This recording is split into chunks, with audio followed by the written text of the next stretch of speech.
Every once in a while, it's been said that the game of football, you can always know when your poor periods would end and you will come back to the forefront. AC Milan have been in the doldrum for close to 11 years, missing out in the Champions League for 7 straight years. It looks like things are looking back up. They need just 1 point to win the scudetto. My fellow analysts are looking at me like, why am I starting with that? It's still the best show in the planet. It's News Instanta Sport. We're airing live on Urban Radio Scope and also concurrently on all podcasts, wherever you can get your podcasts, Spotify, Apple Podcasts as well.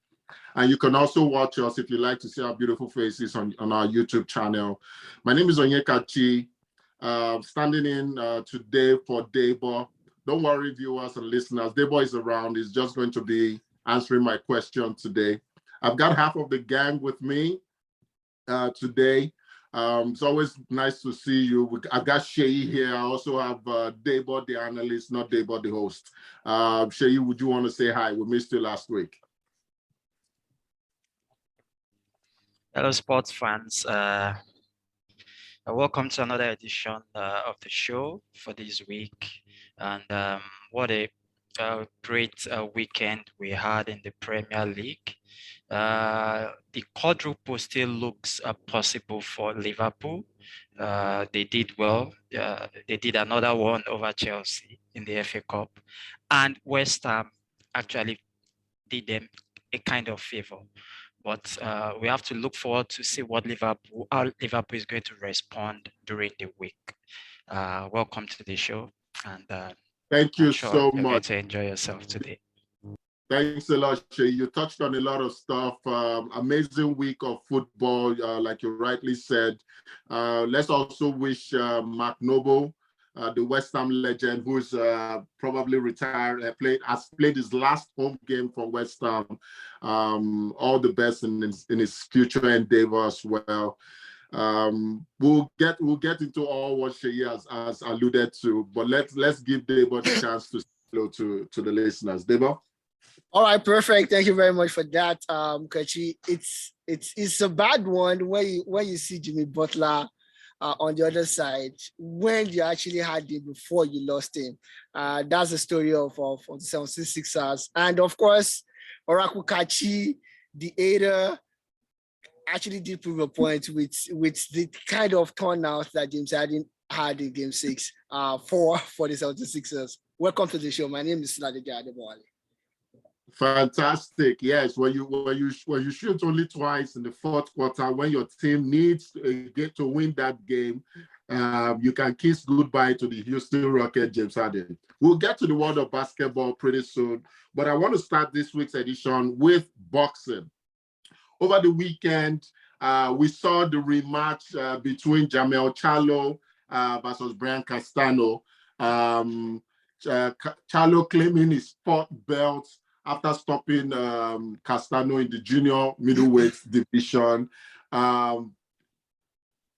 When they met in July, 12 rounds, and Debo, Sheyi, this would be for you. And when they met in July, I remember Debo crying wolf, asking whether there is a science to how the boxing judges determine who wins, and we could not give him an answer. 12 rounds could not separate these two men when they met in July. The fight, I believe, was deemed a draw, but this was never under any doubt. Jamel came out, he wanted to prove a point, and not only did he prove the point, he did it in such amazing style. You want to give us a review of the fight and what is next for Castano after losing this? And what should we expect from Jamel Charlo also after getting his fourth belt? Yeah, thank you, Kachi. I think this was a perfect boxing bout for Jamel Charlo. I think the first fight he almost lost, and if to be sincere, it was about almost 55-45 against him in that bout. He probably should thank the judges for judging that fight a draw, and also setting up this fantastic second bout anyway. And I think on the night, it started the way the first fight also started. As at around 4 thereabout, it was kind of draw between them, because the two fighters really, came out with their type of their style. Right. Castano coming in to throw the combinations with his left hook. And one thing that actually made a difference on the night is that the mistake that Jamel Charlo made in the first fight, he corrected everything in this particular bout. He tried as much as possible to stay off the ropes. Castano is a combination fighter, and he wants to pin you to the ropes or to the corner. Charlo avoided that perfectly. And whenever he was also on the ropes, his defense was just top notch on the night. He did a lot of counter punching. So when he allows Castano to come close, he counter punches. So on the night, he was able to wear down Castano over 10 rounds. And really, Castano really succumbed to tiredness. Right. I think Castano was getting tired around that 10th round, and that is how Charlo had to capitalize on his poor defense around that particular round. And talking about Castano, Castano is a great fighter, has been in it over the years, and we've seen that this guy is a dogged fighter. I think if he can get the opportunity to challenge for a third fight, that should be what he should be looking at getting. He's lost his belt now. He should fight to take it back. For Charlo, he's the king of super middleweight at the moment, and there's a vacant WBC super middleweight interim belt that's going to be that's going to be battled by, I think, Benavides next week thereabouts. So for Charlo, I think there will be another challenge for him very soon. And I think that's what he should be looking up to at the moment. He's supposed to defend those belts, even if he wants to maybe go a step ahead. But I believe there will be a lot of challenges for him in the form of probably Castano 3 or David Benavides and the rest in this particular division. It looks like this division is loaded with really good fighters. But I think we need to pay good homage to Jamel Charlo, because you pointed out two major things which I believe are the hallmark of champions: correcting past mistakes from a previous fight and making sure it doesn't repeat itself, and taking full advantage of your opponent's perceived weakness or tiredness and not giving them a chance to come out and make a fight of it. I think those are two hallmarks of champions. I hopefully, as someone with a Nigerian roots, I hope that that will be the story of Anthony Joshua eventually when the fight with Usyk, Alexander Usyk, comes up. If he can correct his past mistakes as he did when he lost his belt, yes, and if he can also take advantage of the emotional turmoil that Usyk will be facing, seeing that his country is currently enmeshed in a war they don't want to be in. Thank you so much once again, Sheyi. In other boxing news, Josh Taylor, who was the undisputed champion in the 140 kg category, was stripped of his belt because he refused to take up the mandatory defense of his title against Alberto Puello. So the Scottish native was stripped of his belt. That belt becomes vacant now in the 140 kg category. Let's see what will happen, if he's going to appeal for that or not. We're going to segue really quickly to the world of tennis. A lot of exciting things are happening. We know that as summer comes, two major Grand Slams come into play. The French Open, which will start in a few weeks, as well as Wimbledon. But you can't talk about the French Open and not talk about the King of Clay, Rafael Nadal, who recently sustained an injury playing against Denis Shapovalov. Debo, really, I want to come to you here. And I'm going to make it a two-way question. The first is, what should we expect now of Nadal? If Nadal potentially misses out on the French Open, if he doesn't get well on time, I don't yet know the severity of his injury. Are we going to say your young number nine ATP ranked teenage sensation will become the next the favorite for the French Open? Or in the other news, Djokovic eventually winning his first title of 2022, has that signaled a renaissance and a resurgence? And should we now take good note of Djokovic? What do you say about this? All right, perfect. Thank you very much for that question. So for Nadal, 13 days away from the French Open, and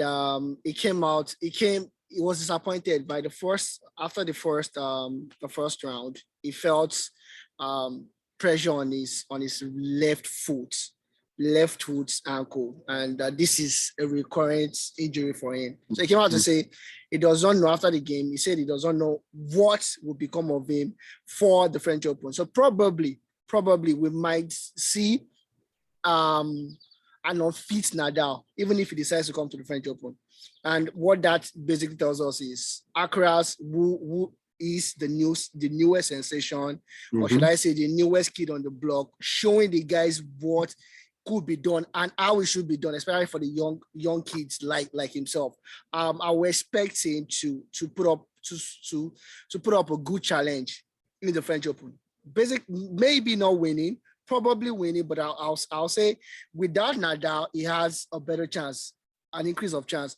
And of course, for Djokovic, he won his 1,000 victory. 1,000 career game. Career game. Good one, very good mark for him as well. He said now he knows how Nadal and Federer feels when they won their 1,000 game, you know. So it's a good one for Joker as well. And the truth is, when Joker is fit and not dead, even if Nadal is in the tournament, Nadal is the king of clay, but you can never push away the mental dexterity of Joker. So as long as Joker is alive, Alcaraz is just number second. It's just the second guy, honestly.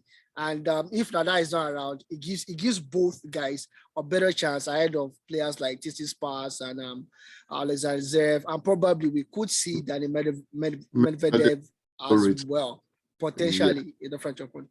Thank you so much, Debo. So continuing on tennis, Iga Swiatek cemented a world #1 status, overcoming Bianca Andreescu in the Rome final. But beyond just the final, she extended her win streak to 28 straight wins, now beating the tie that she had with Serena Williams at 27 straight wins. I think that's an amazing feature. We've talked about this in the past on our show, that while the men seem to be a bit more consistently dominant, we don't usually have that in the women's side of the game. Exactly. But I think Iga is becoming the next big thing right now. We wait to see how this translates into the French Open itself. Okay, we're going to move on to the NBA. I didn't want to start the show with the NBA. One amazing thing, this weekend in North America was called the Game 7 weekend, because across two sports, between Saturday and Sunday, there were 7 games to be played, both in the hockey Stanley Cup play and also in basketball. I'm not going to bore you with all the Stanley Cup drama, except to say, as usual, the Toronto Maple Leafs fumbled the bag. I will leave it at that. But we'll go straight to the NBA. That was for you. We'll go straight to the NBA. I don't support them. two amazing Game 7 games, one in the East, one in the West. And each one, I believe, are probably there to be taken by anyone who wants it the most. 100%. Starting from the Eastern Conference, Sheyi, I will let me know if you have a thought, if it's just a quick one. But we've seen between the Bucks and the Celtics, this game has tilted over back and forth. No team won 2 straight games in the series. Each team has won away from home twice. Game 7 in Boston. Giannis, for all the attempts by Ime Udoka's led Celtics team, still gets his 40 points, 11 or 12 rebounds every game. The biggest challenge has been the supporting cast not coming to play. The Celtics, when they win in a blowout. Right now, as we speak, it's 42-42 in the second quarter. Who wins game 7? Who goes to the Eastern Conference Finals to face the Miami Heat? Sheyi, do you have a say? Sheyi ran away. Sheyi's frozen. Sheyi, okay. Go ahead. Sheyi, if you can hear me, who do you think gets to the Eastern Conference Final between the Bucks and the Celtics? If not, Debo, you want to take it away?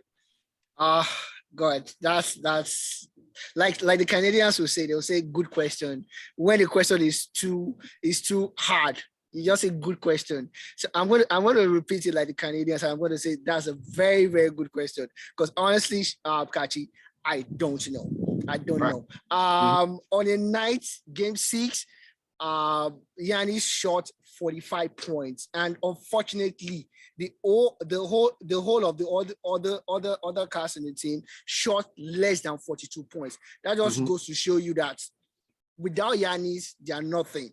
Right. And of course, with their starting lineup on Sunday, I see Lopez starting. I'm like, oh wow, that's a new one for them. But of course, I strongly feel that the tactical play of the Celtics might just edge this.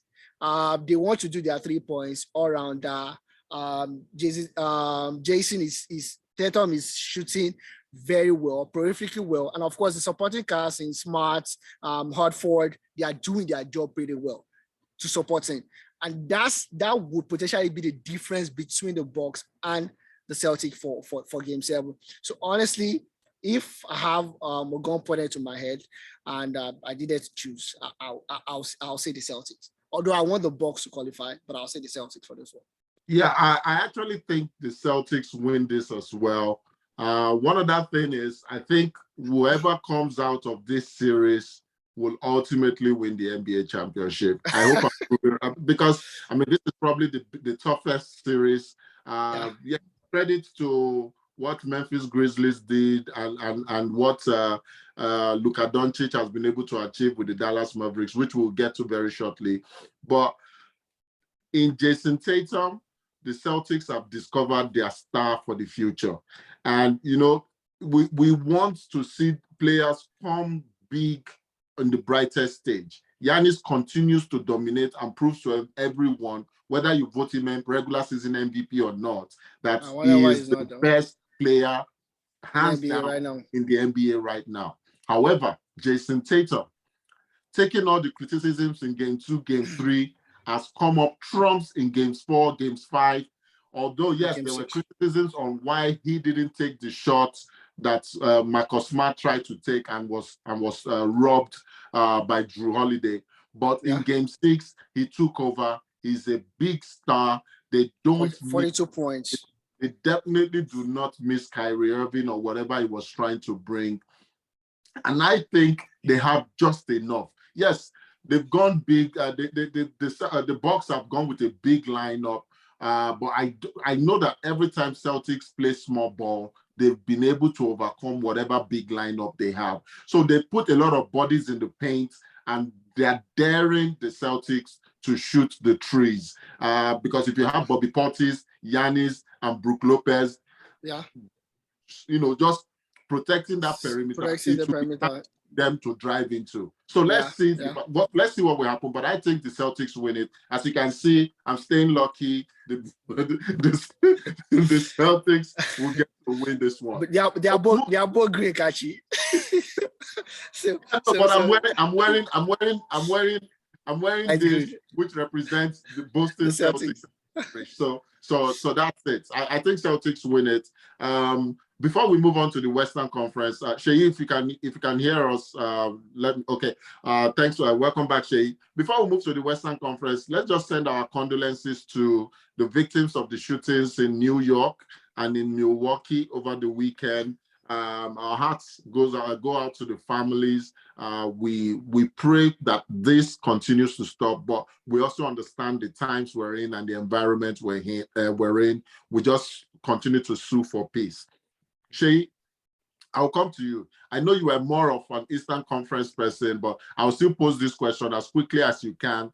Dallas Mavericks, everybody said, okay, look, without a second star, Luka Doncic should not be able to do what he's doing.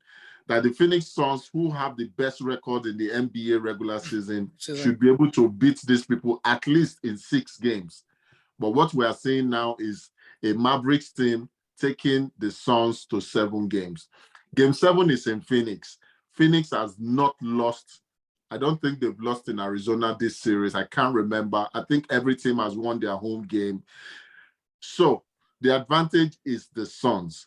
But Chris Paul, the veteran Chris Paul, the last 3 games has played like the old man he is. He's not moving fast. He's getting into foul trouble.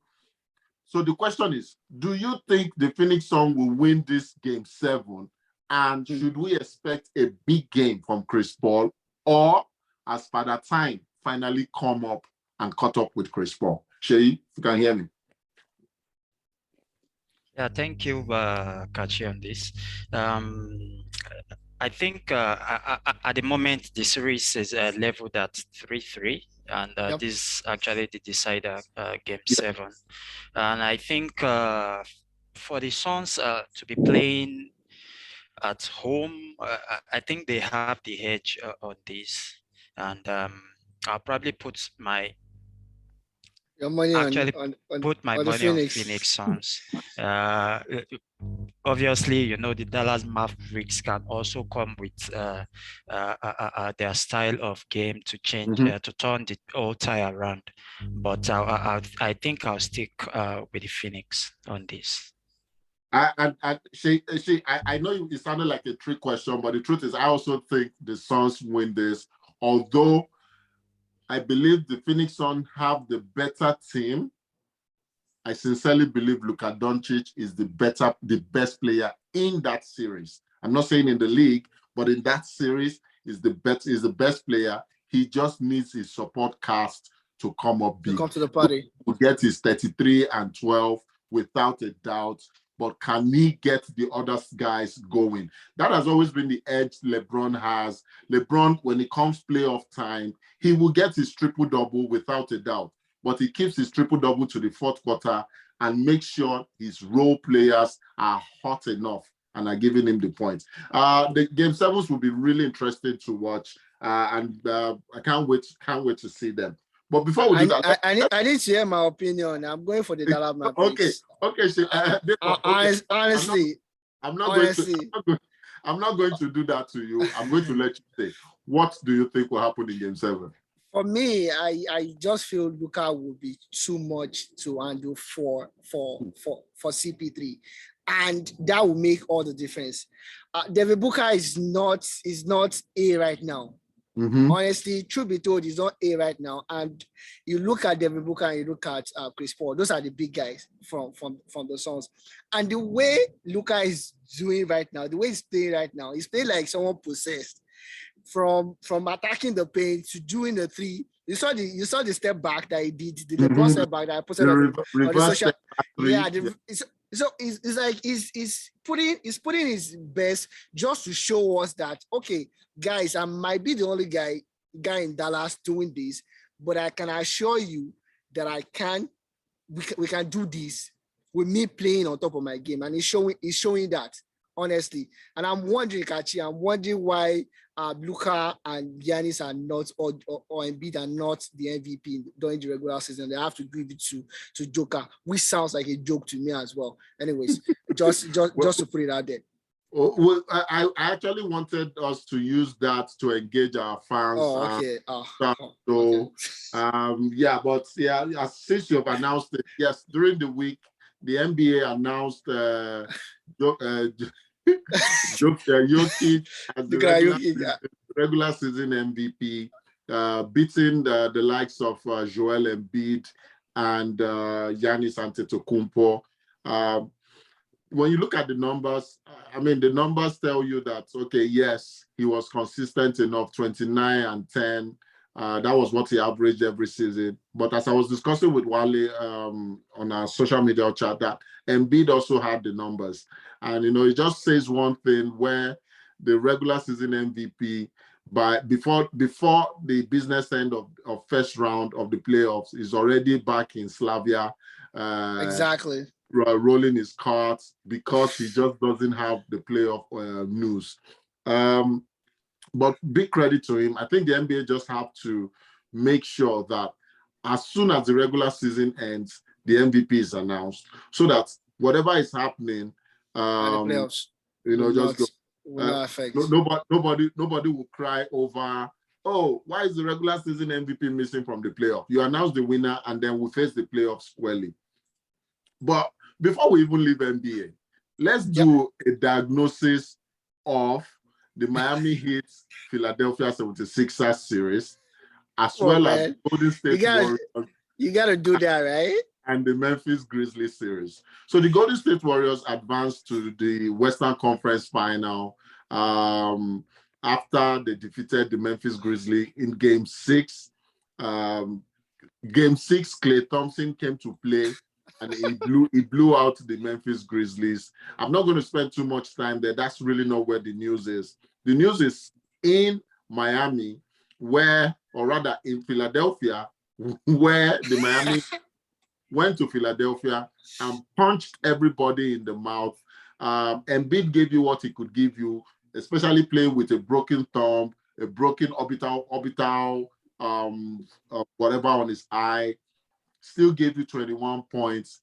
But the big man, Embiid, the big man, James Harden, Kachi, I'm going to stop you there. No. Okay, sorry. As a matter of fact, ladies and gentlemen, we have Olawale on the show. Our NBA specialist is back, and this is going to go to him, not Debo. Debo is a James Harden fan, and I don't want to hear from him. James Harden was brought in to be a number 2. Olawale, you're welcome to the show. To be a number 2, or at least a 1A, 1B to Joel's 1A. A 1B should not be taking only 2 shots in the fourth quarter. In fact, in the 2 shots he took, it was 0 for 2 in the fourth quarter of a must-win game, back to the wall. And he was brought in to replace a shy shooter in Ben Simmons. But by the end of the series, he became a Ben Simmons. Wale, how do we see and how do we ultimately call James Harden's career? Because this is not the first time that James disappears when the playoffs comes. Even when he was in Houston Rockets and winning back-to-back MVP or back-to-back scoring championship, he disappears during the playoffs. How is it different from Ben Simmons, and what will his legacy be? Yeah, guys, welcome once again. As far as James Harden is concerned, a lot of analysts have actually started comparing him with some great players in the past who get it done in the regular season but couldn't do much during the postseason. Alex English and some bunch of guys like that. For now, for me, I think there are 2 likely things that we might be looking at. James Harden, with what we have seen, is actually a flop. He has actually flopped. But some people are saying probably that James Harden actually wanted what's the name? His Irish. former manager, his Okay. former Mike D'Antonio. Darren Murray. Mike D'Antonio. Okay, D'Antoni. Yeah, Antonio, that probably is intentionally playing like this so that they will get Doc Doc Rivers. Rivers fired, that it could be a whole conspiracy plan between Mike D'Antoni, Doc Rivers, Mike D'Antoni, what's the name of this manager, the Nigerian manager? Daryl Morey. Daryl Morey and James Harden. But for me, I just think it's probably more than that. I think it's probably a signal that James Harden might be slowing down. Either that hamstring has not healed very well, or his lack of keeping in shape is probably catching up with him. Yeah. Thank you so much. I personally, Adebo, I will come to you before we go on this quick break. I personally don't think it's a conspiracy theory. I know for certain that, and this would lead to my question. I know for certain that the James Harden of old has gone. Now, Debo, back to you, since you wanted to ask. Joel Embiid at the post-game interview openly, as usual, because as an African man, he doesn't know how to cut corners, came out to say, well, the whole world is expecting the Houston Rockets Harden, but he's gone. What do you think that comment will do to the chemistry of the team? Because now they've come out to announce that Harden will stay. They've also announced that Doc Rivers will be staying. How do you think both of them would mesh in the offseason? Will James Harden force his way out again by coming in weighing 500 pounds as he has done the last? Debo, that's for you. Okay, just to put it out there, some people are just a bunch of haters here today, and unfortunately, they are the anchor of he is the anchor of the show. And I'll take you back. Honestly, Game 5, James Harden was fantabulous, like fantastic, 100%. Truth be told, and I will agree with you, James Harden. I will agree with Joe Embiid. We can't see that James Harden of Houston Rockets. Honestly, we can't see that, and it boils down to different things. One, it's about his physicality, the way he takes care of himself, his seriousness, his professionalism to the game as well, and the fact that James thinks I can weigh 150 pounds right now, and in 2 weeks I'm going to shed it off. It's still going to come down to situations like this. But like Joe did gloss it over as well, saying we would never see the James Harden of Houston Rockets. But we should understand that his role is a playmaker right now. We won't see that. We won't see that aggression. We won't see that aggression. And I feel without trying to make a big case for James, I feel the change of rule in the NBA as well affected James in the course of the season, 100%. And for the chemistry, I'm pretty sure that he will not try to force his way out, because if he does, close off season, even people like me that makes case for him might run out of excuses. So I feel it's going to stay with 76ers, and I strongly believe, and like you said a couple of weeks ago, if Tyrese Miller can step up and become the number 2 that you pretended that he is, maybe there won't be so much pressure on James Harden going forward.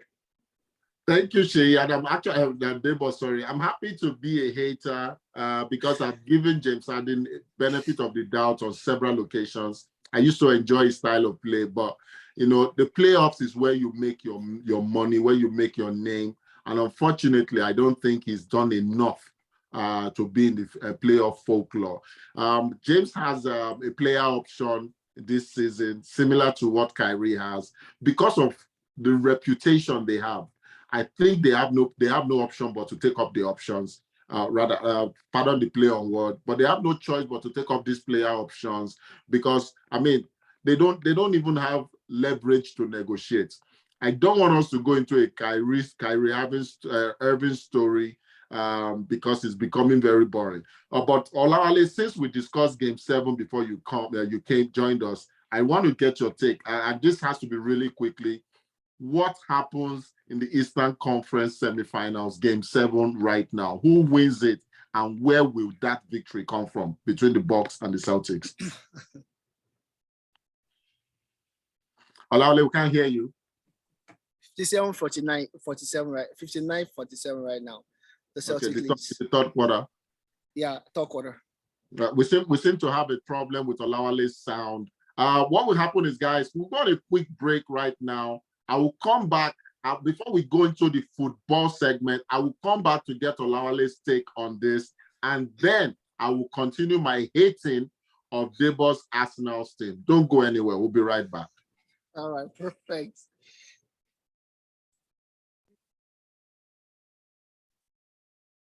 Olawale, continue. So Kaki, like you asked, for me, it's very early. Just like we've seen throughout the series, it's been back and forth. Sometimes, like in Game 5, everybody thought probably Celtics should have won, and surprisingly, the fourth quarter, Milwaukee Bucks pulled that off. And when you think probably okay, Milwaukee should close out the series in Game 6, then the Celtics out of nowhere, a lot of people say Casey Tatum probably pulling a LeBron 2011 against the Celtics in Game 6 at the Garden. So it's going to be difficult. Honestly, I think it will go down to probably the last two possessions. And the team that make the less mistakes, I think we carry the day. I don't want to jinx any of this team. I just think it will. Olawale just like to sit on the fence. Olawale, who's going to win? Celtic or Bucks? Choose a side. It's going to get to the last two possessions. I am Olawale, I don't want to jinx any of those teams. If I didn't know the names of the people who have already bought their APC nomination forms, I would have said you are going for a political position. That was neutral. No. Let me tell you. See, like I said, honestly, I think it will get to the last two possessions. But if you ask me, who do I want to win? Get to the next time. That is just it. But that doesn't mean that's what's going to happen. The Bucks are just as I sincerely probably want. Olawale, you used to move closer to your mic. We can't hear you very well. So I probably just want the Boston Celtics to qualify. Welcome back. Thanks for staying tuned to our show. We couldn't have been doing this without your listening and your support. We'll move straight to the football section. A lot of interesting stuff happening during the week.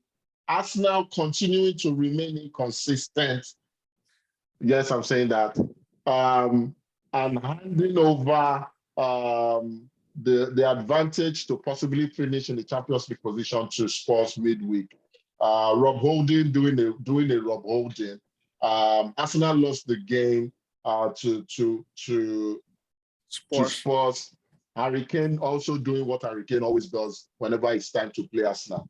Now, Spurs have followed that up with a 1-0 victory over Burnley during the weekend, and now currently sit fourth, although they have played one game more than Arsenal. Although I need to say this, that if Arsenal should win out, irrespective of whatever Spurs is doing, they will finish fourth. Shay, I don't want to ask an Arsenal fan this question. Who finishes fourth? And if Arsenal should miss out on it, where did it go wrong? Okay. Your first question is who finishes fourth. I still think Arsenal is going to finish fourth, not because of Deba, but but I just think they are going to stumble over the line, right? I think they got it wrong when Arteta decided to play Lacazette for 2 or 3 months without scoring, and eventually decided to bring in Nketiah. And also, he lost Thomas Partey at a point. He forgot that he had another player that can at least play similar to Thomas Partey in Eleni, and he lost I think like 2 matches in a row before coming back to his senses, and we've seen him do that all over the season. And if it happens that Tottenham eventually nicks this 4th spot from Arsenal, definitely Arteta needs to look back at the decisions he made all through the season. I would say starting from Aubameyang.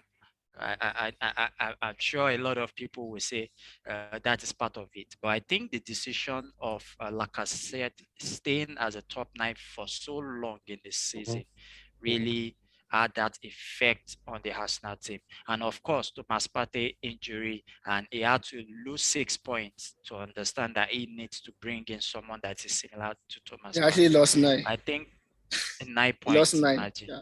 Imagine that's in fact that's close to being the 3rd place team in the EPL. So I think that's where it got it wrong. If they fail to make the top 4, but all the same, I think that they are the team to stumble over the line as regards this top 4. Debo, okay, let me ask you this because I really have another question for Lawale. So, Debo, I will ask you, considering the last 2 games that Arsenal has, Newcastle salvaged their season when they brought Eddie Howe in. So it looks like they are probably planning for next year, especially when they will have a fit Kieran Trippier back and maybe make some splash in the transfer market. But the last game of the season is against an Everton side that needs the points to survive right now. Everton currently sits 36, or they have 36 points after playing 36 games. Just one above Leeds, who have played 1 game more. How do you think this would help Arsenal's cause when they play a very physical team? I sincerely want to tell you that Arsenal should start preparing for the Europa League. I really want to say that, but they can win out. It's Newcastle, it's Everton. These are not 2 teams that should threaten them, although we saw Arsenal lose to Southampton, lose to Brighton and Hove as well. But are you going to echo Shea's sentiments to say, okay, it's Arsenal's to lose, or they've already lost this? Yeah, for anybody that is sincere, this project is a year early. Nobody expected Arsenal to be challenging for the Champions League this season. This is a bunch of young guys, and I feel the nerves might not help them. Even as a viewer from the edge of my seat on Thursday against Spurs, I felt the pressure on the part of Arsenal. I think if they eventually get to get the last Champions League slot, it is a big plus. If they don't, it should not be a big deal because the project is a year early. And the real question or the real statement is, if you can defeat Newcastle from home and everything at home, then you don't have a business rubbing shoulders with the big boys. So if Arsenal cannot do it over the next 2 games, I feel Spurs will be a better and a more worthy representative for England in the Champions League. That's and of course, you will hope and pray that by 2023-2024, the English teams do well enough so that Arsenal can enter, can join the Champions League based on reputation. We already did. City was in semi-finals, and of course, Liverpool in the finals as well. So we already did. But honestly, that's the way I feel. And I feel Spurs have a better manager and a better crop of players than Arsenal. So I tend to agree, but I just think that the Arsenal guys, yes, they may be younger, but they've been together way longer than the Spurs team currently has. There's been a lot of movement in Spurs that they shouldn't even be as consistent as they've been so far. Alale, I'm coming to you. We thought when Liverpool dropped points against Spurs that the season was over, that all Man City had to do was coast to the finish line, beat West Ham, and can't remember, and obviously beat Aston Villa. But they slipped up, even though they still showed proper champion quality to come back from a 2-goal deficit to draw that game. Riyad Mahrez missing a penalty that could have made it 3-2 and possibly game season over. But now they need to win at home. Let's not say the least. At home at the Etihad against a Steven Gerrard-led Aston Villa. And this is on the proviso that Liverpool wins out. How do you see this season ending? Someone told me that because last weekend was the 10th year anniversary of the famous Aguero, that it is going to be the same thing this time around, but in this time around it will be Liverpool, maybe Firmino or somebody else being whose name will be screamed as they sneak this title out of Man City's hand. I want to know what you think. Who finally wins? Well, I think this late sort of hope for Liverpool is coming a bit too late. Because as at the time the game was actually 2-0, I looked at the I looked at the goals difference between the two sides. Five goals. Yeah, it was still 5 goals. Even at that point, if City had lost, Liverpool will have a lot of work to do against Southampton tomorrow, and probably have to score. Because they have to score like probably 4 or 5 goals. And with what we saw over the weekend, as we got to the FA Cup, a couple of players are out with injury or are carrying one injury or the other. Van Dijk, or what do you call it? Osala.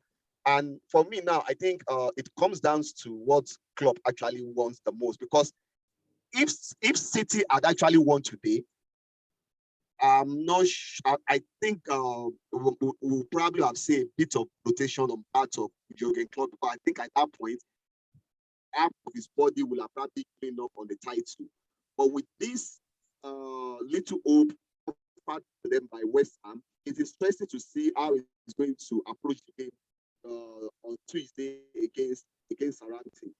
And winning that game for sure will probably put a lot of pressure. We need to hear you better. We need to hear you better. Yeah, can you hear me now? Yeah. We seem to have lost Olawale there. While we get Olawale back, Olawale, please let us know when you are back. But while we get Olawale back, what do you think? I mean, we saw Patrice Evra, Dimitar Berbatov, and Clarence Seedorf criticize Pep Guardiola's team that they lack leaders and they lack men. If they need to win and the pressure is on them against a team that we know Gerrard will set up to be defensive in nature, how do you think this will play out? Who wins this league? Honestly, it's City's to lose. City is going to win the league. It's like Olawale said, and I don't like agreeing with Olawale, but it's a little bit too late.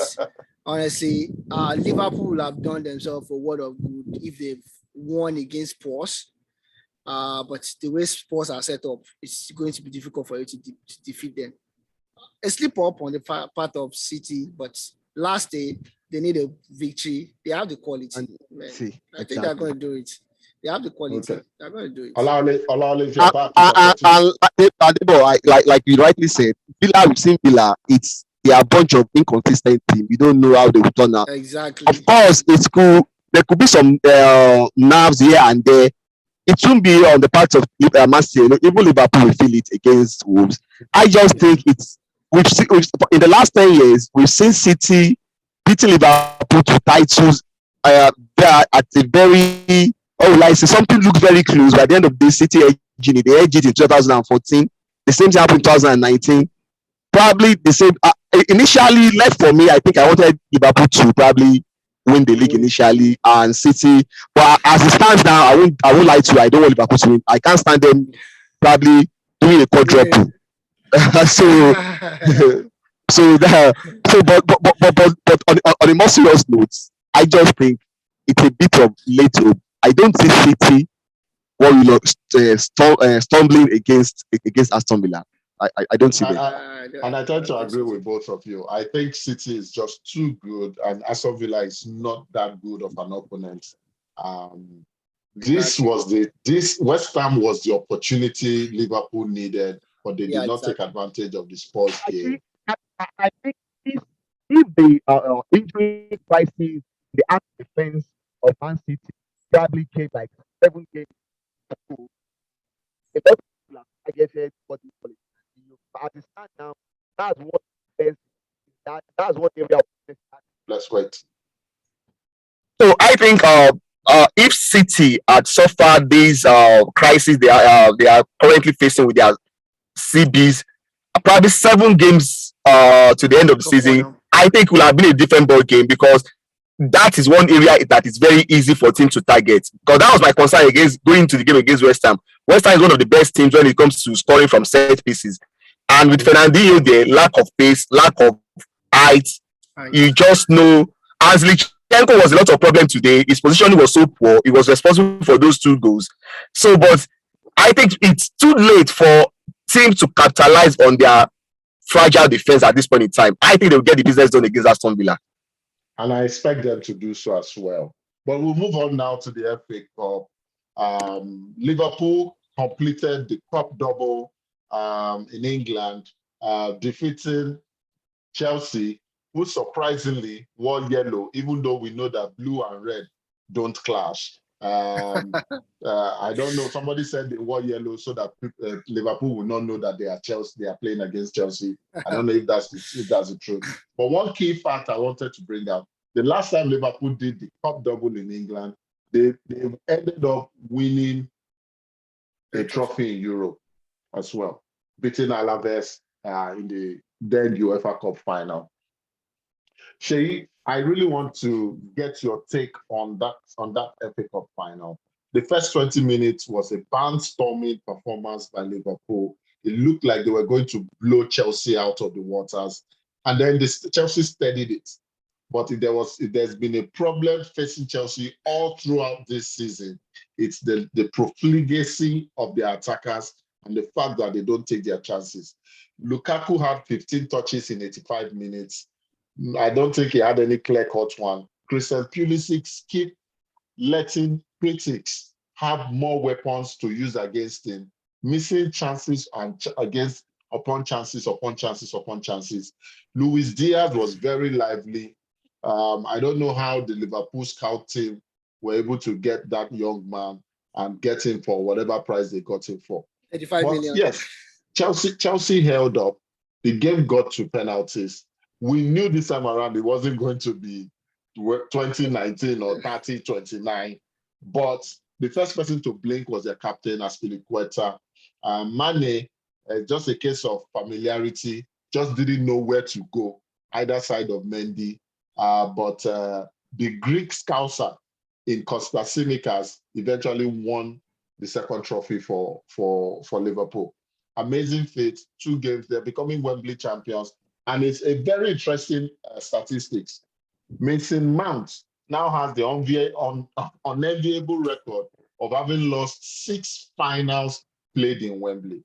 Um, After your review of this match, what's next for Chelsea? Do they sell Lukaku?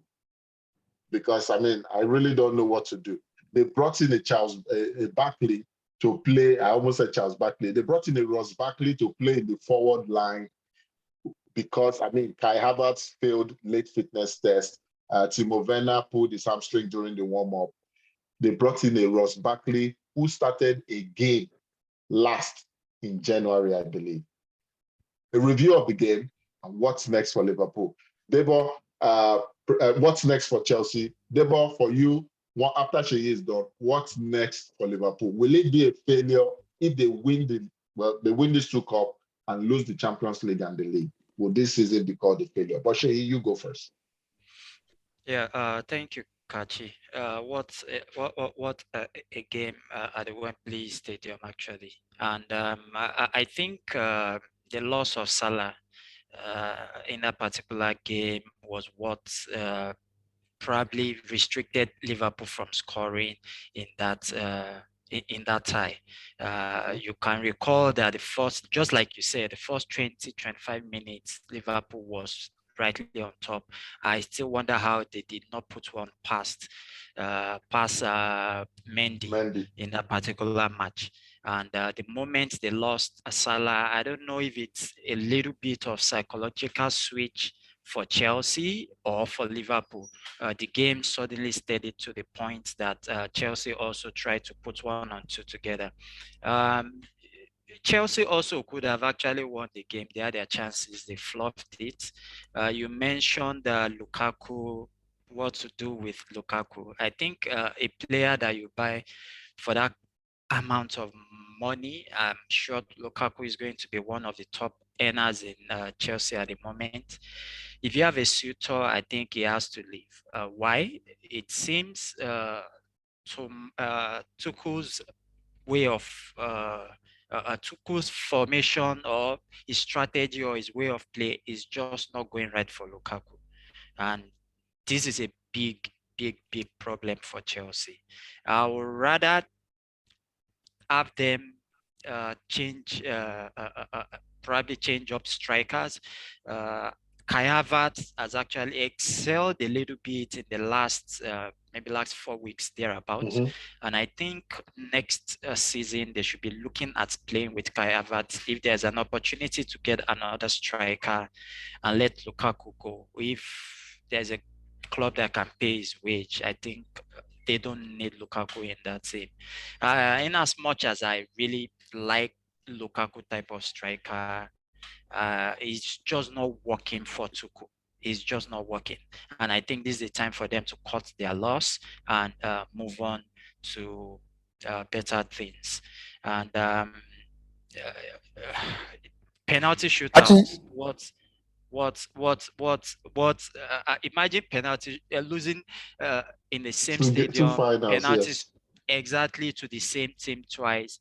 You can only wonder what the players of Chelsea will be thinking right now whenever they meet Liverpool in same stadium. Mason Mount, 6 trophies, 6 silvers in the same stadium.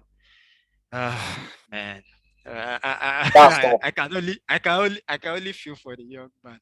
Hopefully, It's still. he plays for a team that's going to lift a cup in Wembley one day.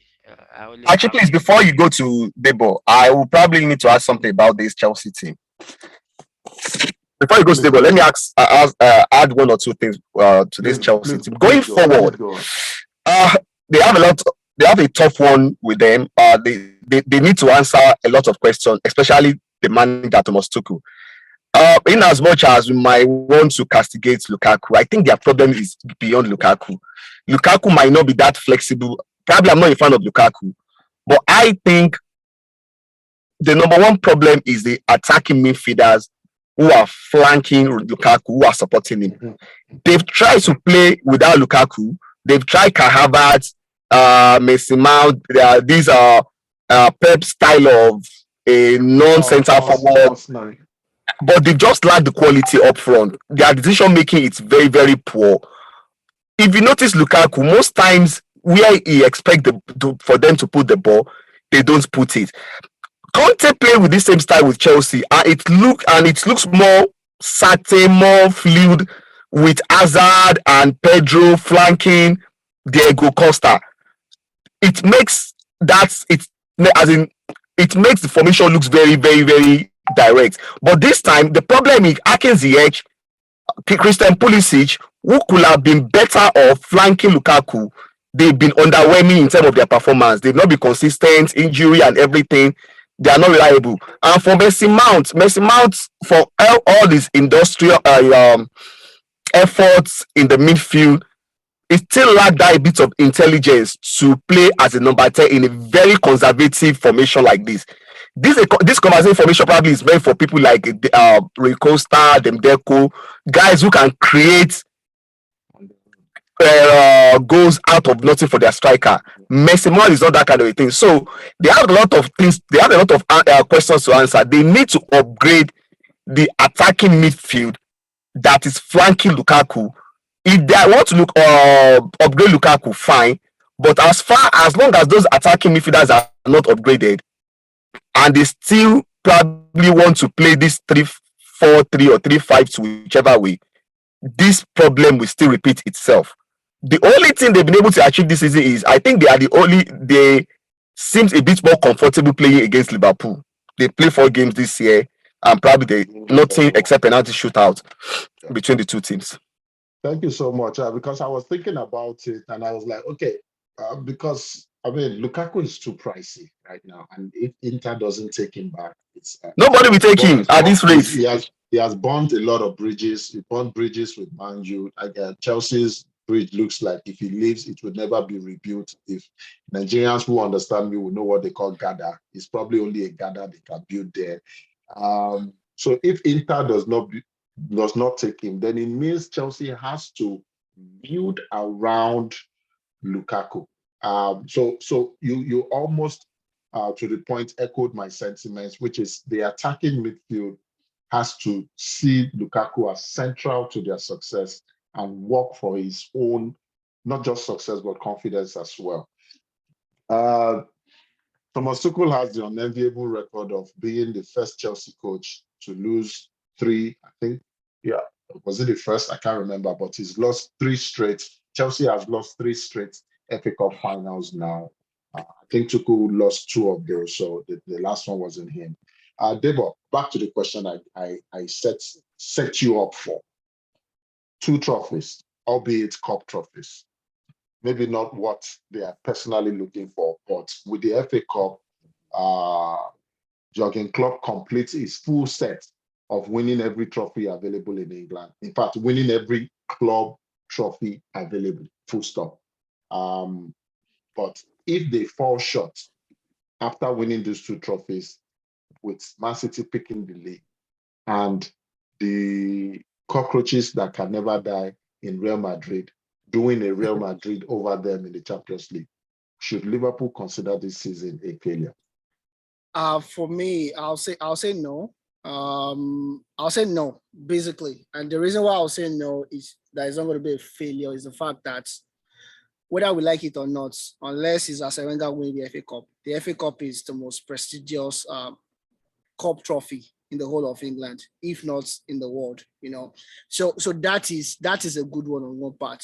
The Carling Cup, not so much. I feel the Achilles heels for Liverpool right now is the fact that they have 2 of their best players down to the wires and could potentially leave the club on free. For all the good things that Luis Diaz have done since he came, it still lacks what Mane and Salah brings to the table, you know. And if they should at least ensure that those 2 guys stays at Liverpool for now, till we see something better with Diogo Jota, and of course Luis Diaz in the nearest future. But for me, it's going to be a disappointment, but definitely not a failure on the part of Liverpool winning 2 trophies. Thank you so much. Should I say 1.5? Winning 2 trophies, whichever way you look at it. Just before we even leave all this, let's give you a quick wrap up of games in the English Premier League. We obviously told you about West Ham's draw with Man City 2-2 at the Olympic Stadium. Tottenham also, we talked about it, defeating Burnley 1-0.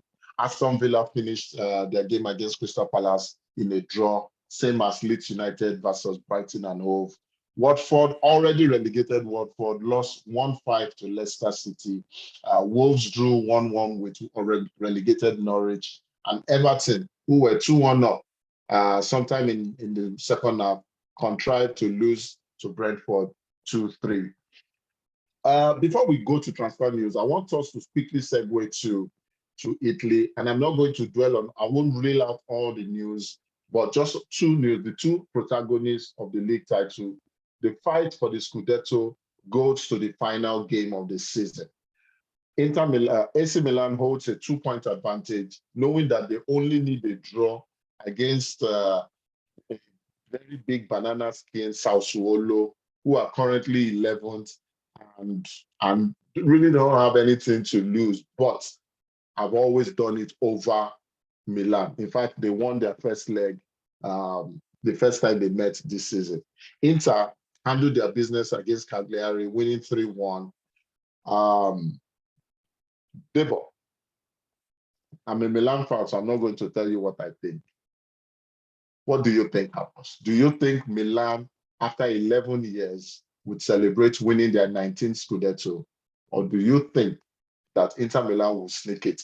I personally think even if Inter doesn't win it, having lost their coach in Conte, having lost Lukaku and had to bring in an Dzeko, finishing seconds, either 1 or 2 points or equal on points behind Milan would probably still be a success. But that's really not the topic for today.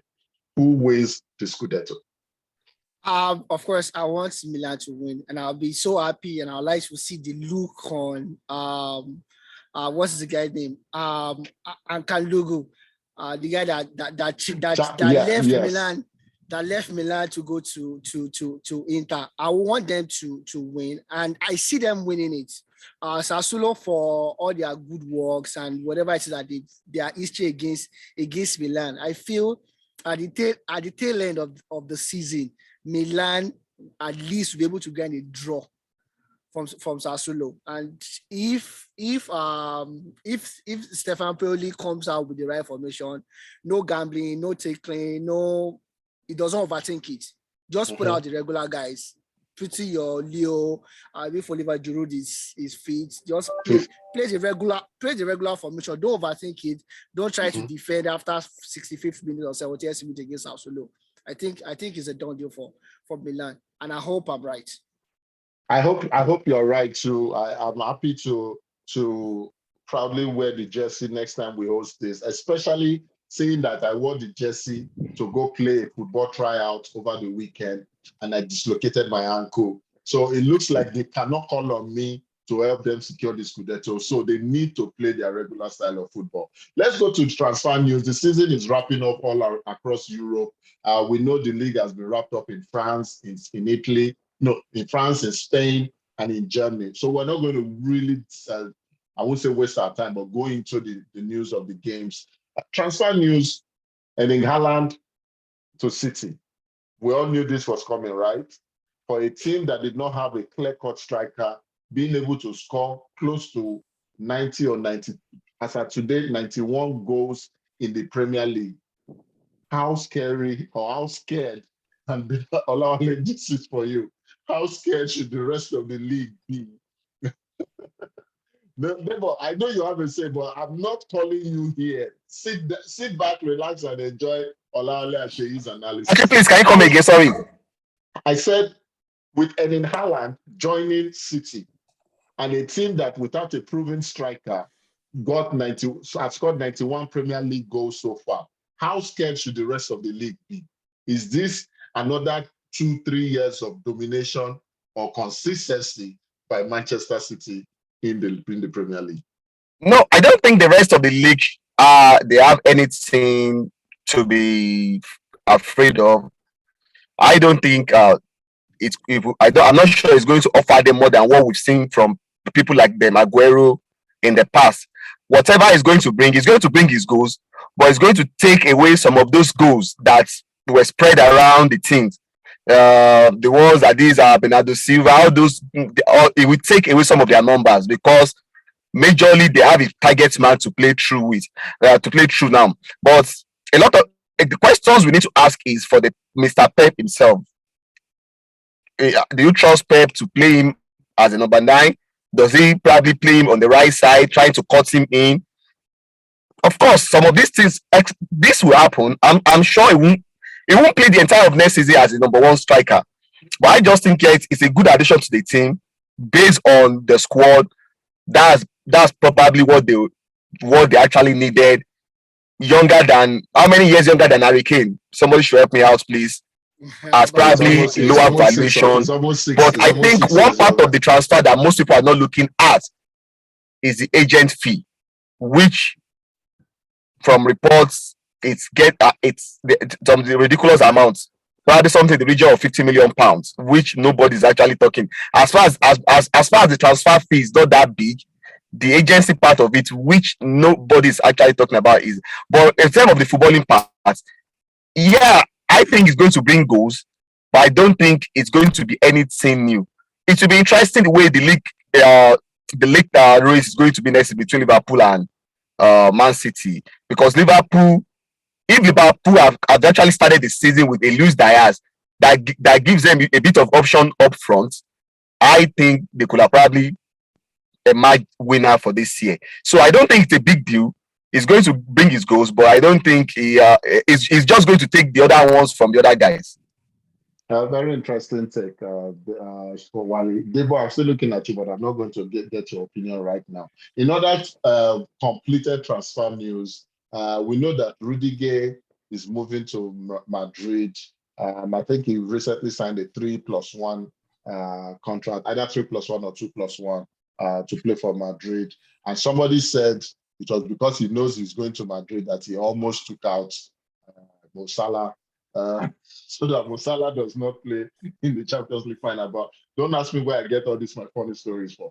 In other transfer rumors we're hearing, we understand Lewandowski has told Bayern Munich he has no plans to renew and he would like to try his hands somewhere else. During our production call, we talked about how Lewandowski and Luis Suarez seem to be of the same age, because I said, oh, I think Lewandowski will go to Bayern Munich, will go to Barcelona and succeed. And Debo said no, but Xavi says um, Xavi says he may consider bringing Luis Suarez back. Shay, this question is for you. Will Lewandowski coming? Would you prefer Lewandowski to a Luis Suarez in Barcelona? And I understand you have one thing to say about Erling Haaland. So say what you have about Erling Haaland. Only Debo will not say anything about Haaland. Say what you have about Erling Haaland, and then let me know. Would you prefer Lewandowski, who I think is better, to a Luis Suarez joining Barcelona? Okay, thank you, Kachi. Okay, let me quickly just add this to the Haaland transfer. I think the gap between Liverpool and Man City is quite wide with the other set of the league. And your question about what to think about Haaland transfers regards the Premier League, I think it's going to widen that gap more. That is the fair. I recall very well when Aguero, because Olawale was quite right with his assertions about Alan might not bring something still fantastic compared to the likes of Aguero. Aguero was a world-class striker over the years he played for Man City. But what I could recall very well is that actually brought the best out of De Bruyne, creating goals, especially from the wings.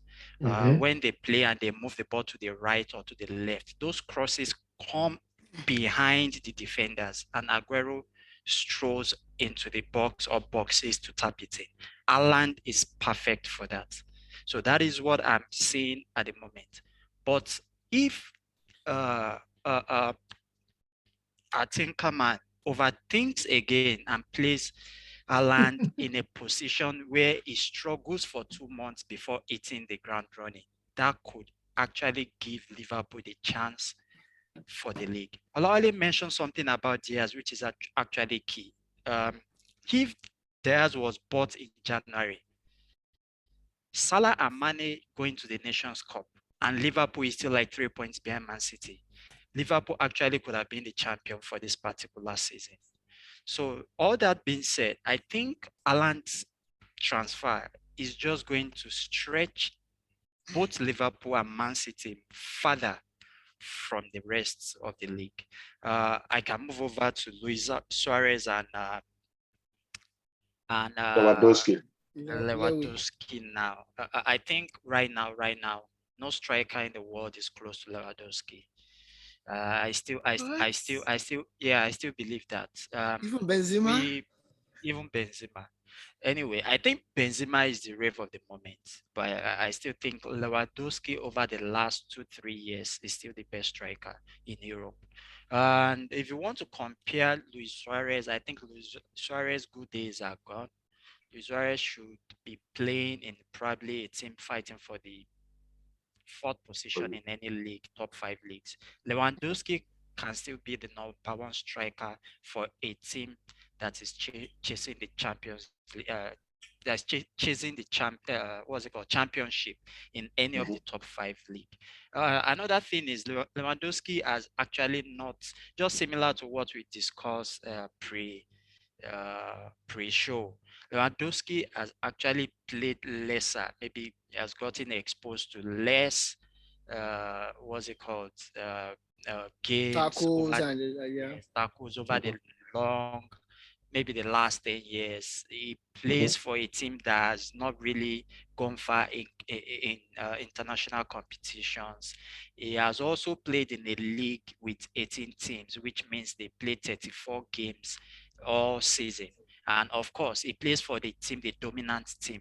So I think he will have quite a lot of power in his legs compared to Suarez. We saw that Suarez actually struggled in Atletico, especially with the pace of the game. So if you have to put them side by side, Lewandowski any day, anytime. Okay, I agree with you, Shay. So talking about Suarez, Suarez bidded farewell to the Athletic fans as the club has confirmed that he's leaving on a free transfer. Real Madrid has also opened contract negotiations with Vinicius Junior for the potential 6-year extension with a rumored release clause of €1 billion. We'll see how that goes. And I want to end the show.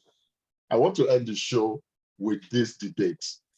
Mo Salah came out to claim that as at right now, he is the best in his position.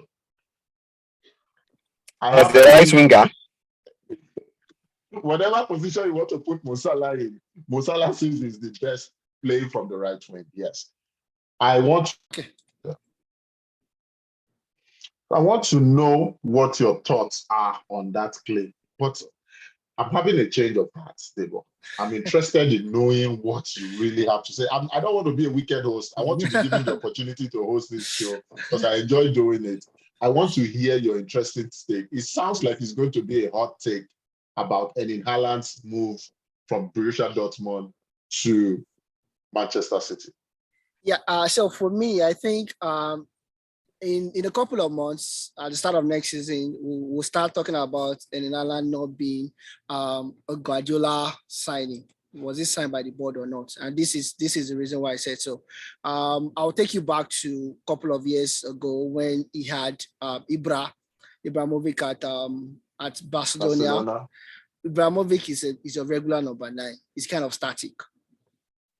Pep Guardiola, over the course of his career, always wants a mobile number 9, someone that will move around, someone like Lewandowski, someone like Vela playing Messi, false 9. Aguero did not play very well under him because of that reason. Same thing with Gerber Jesus, being a central number 9, did not play well under him because of the mobility.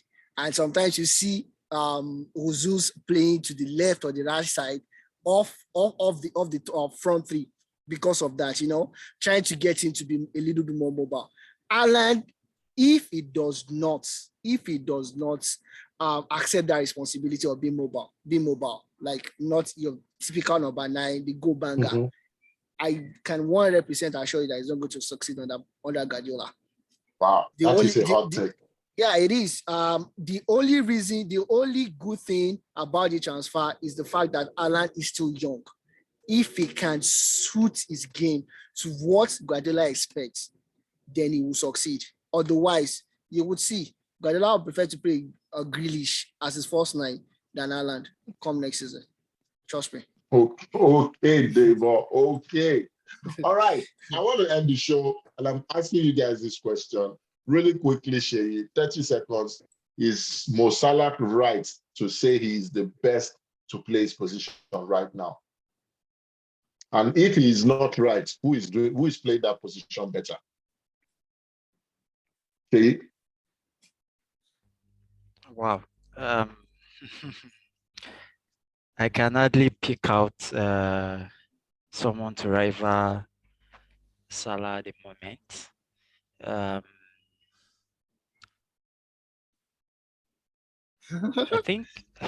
think at the moment Salah, Mahrez,